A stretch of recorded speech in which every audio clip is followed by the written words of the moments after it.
Mes enfants, il faut donner une grande importance à ce cours. Il a un grand intérêt, surtout pour les années prochaines. J'ai divisé ce cours en 3 parties. La première partie, elle est concernée pour les activités. La deuxième partie pour le résumé. Et la troisième partie pour une application.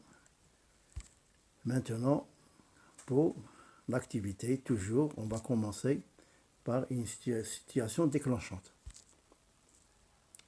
Le document ci-dessous montre un incendie au niveau d'un multiprise. Voilà le schéma, le dessin. Quelle est la cause principale qui favorise cet incendie? Maintenant, fermez ce vidéo et donnez votre hypothèse. Et ensuite, après cette cours, vous pouvez vérifier votre réponse. On va commencer par le calligraphe de l'intensité du courant, comme déjà fait pour la masse, le volume, la pression, etc. L'intensité du courant est une grandeur physique. Elle a un symbole, c'est I, d'après intensité, une unité, ampère, qu'on note A, et un instrument de mesure, c'est l'ampère-mètre. Son symbole, un cercle qui contient A, ampère-mètre. Et cet appareil, il faut toujours que ce soit dans un circuit électrique monté en série. Pour l'ampère, l'unité ampère, nous avons aussi les sous-multiples. L'ampère, nous avons milliampères. C'est-à-dire 1 ampère vaut 1000 milliampères. C'est-à-dire qu'il faut toujours laisser 2 carreaux vides entre ampère et milliampère. On va réaliser le montage schématisé ci-dessous, figure 1, le voilà.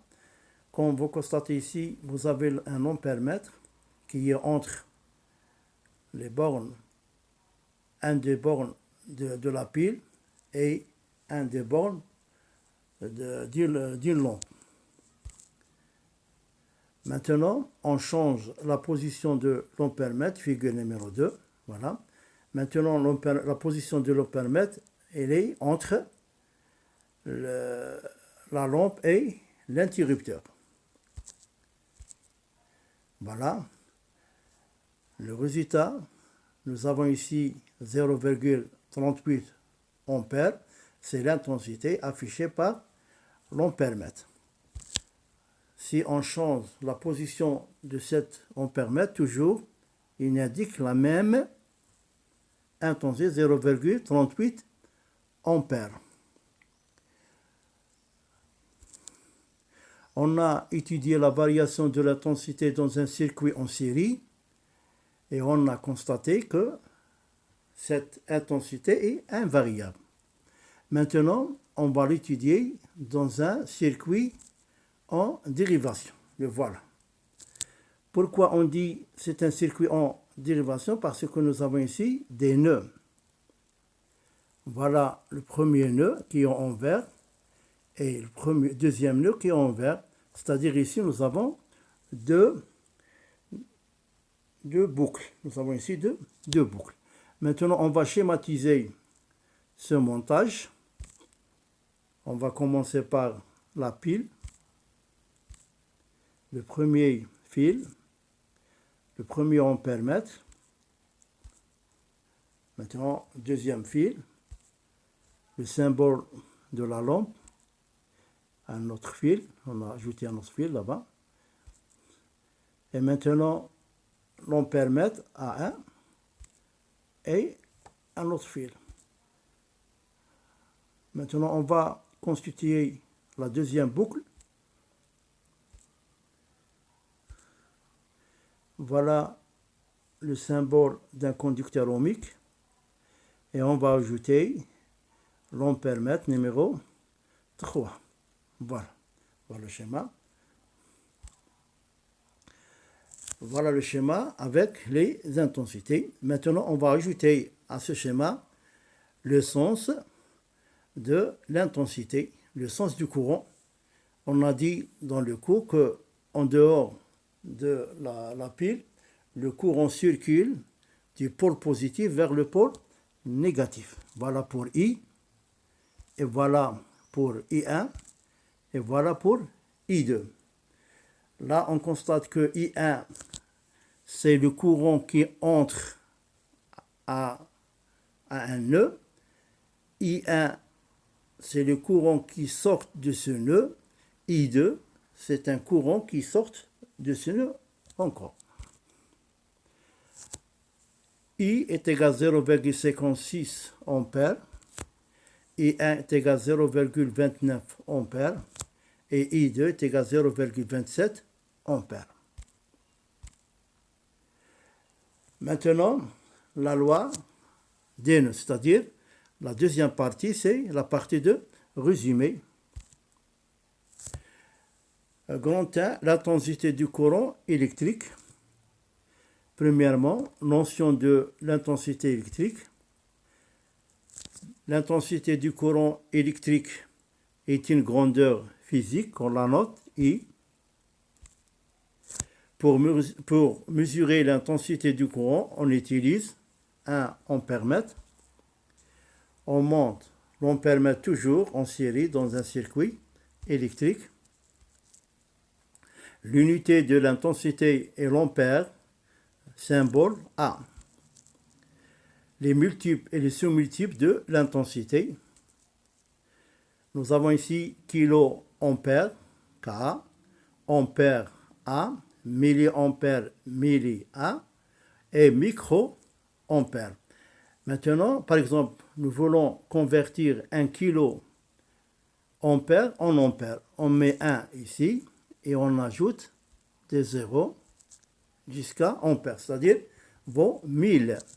Si on veut convertir 1 kilo en milliampère, on ajoute des zéros comme ça, c'est-à-dire vaut combien? 1 million. Si on va convertir 1 kilo-ohm en micro-ohm, on ajoute les 3 zéros, voilà. C'est-à-dire, elle nous donne combien? 1 milliard. 1 kilo-ohm vaut 1 milliard micro-ampères. 1 kilo-ampère vaut 1 milliard micro-ampères. Grand 2, l'intensité du courant dans un circuit en série. On a constaté dans l'activité que cette intensité est invariable. Unicité de l'intensité du courant, expérience et observation. Le matériel utilisé, nous avons utilisé une pile, un interrupteur et lampe, un ampèremètre et des fils de connexion. Là, il faut 4 fils. Le déroulement, on réalise le circuit schématisé ci-dessous. Le voilà. Là, l'ampèremètre indique la valeur 0,38 ampères. On change la position de l'ampèremètre dans le circuit précédent. Voilà, sa position est changée. L'ampèremètre maintenant indique la valeur 0,38 ampères, c'est-à-dire la valeur ne change pas. Comme conclusion, dans un montage en série, la valeur de l'intensité électrique est la même en tout point de ce circuit.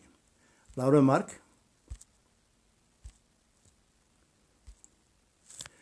l'ampèremètre donne toujours la même valeur, quelle que soit sa position, dans un circuit électrique en série. Maintenant, on va étudier la variation de l'intensité dans un courant en dérivation. L'intensité du courant dans un circuit en dérivation. La loi des nœuds, on appelle ça la loi des nœuds. Expérience et observation. Le matériel que nous avons utilisé une pile, une lampe, un conducteur ohmique, 3 ampères-mètres, et des fils de connexion. Il faut ici 7 fils. Le déroulement. On réalise le circuit schématisé ci-dessous. Le voilà. Le symbole de la pile. Le symbole de l'ampère-mètre A. Le symbole de l'ampère-mètre A1. Le symbole de la lampe. Le symbole de l'ampère-mètre A2. Et le symbole de le conducteur ohmique. Maintenant, on ferme le circuit et on note les indications de chaque ampère-mètre. L'ampère-mètre A qui se trouve dans la branche principale indique 0,56 ampères. On a déjà parlé dans l'exercice. Qu'est-ce que c'est la branche principale? La branche principale, c'est la branche qui contient un générateur. Indique 0,56 ampères. L'ampère-mètre A1 qui se trouve dans la première branche dérivée indique 0,29 ampères. C'est-à-dire la branche dérivée, c'est la branche qui ne contient pas un générateur, qui contient que les dipôles. L'ampère-mètre A2 qui se trouve maintenant dans la deuxième branche dérivée toujours indique 0,27 ampères. On observe ici que 0,56 ampères est égal à 0,29 ampères plus 0,27 ampères. C'est-à-dire I est égal à I1 plus I2. Maintenant, on va donner la conclusion en cas général. La loi des nœuds, c'est celle-là. La somme des intensités du courant qui arrive à un nœud est égale à la somme des intensités du courant qui en sort. Voilà un petit exemple. Maintenant, on va indiquer les intensités qui arrivent à ce nœud.